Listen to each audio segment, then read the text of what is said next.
how to disable comments in WordPress website. So in this video, I'm going to show you how you could stop those spammy comments on your website by this simple tutorial. I'm going to explain you step by step. So guys, before I begin, I create a lot of WordPress tutorial plugin reviews, so please consider subscribing. Now let's get back to the video.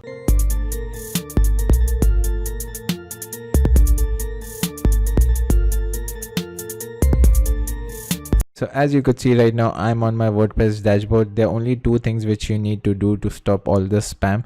The first thing is install a plugin. So the one plugin which I always install is the Akismet anti-spam.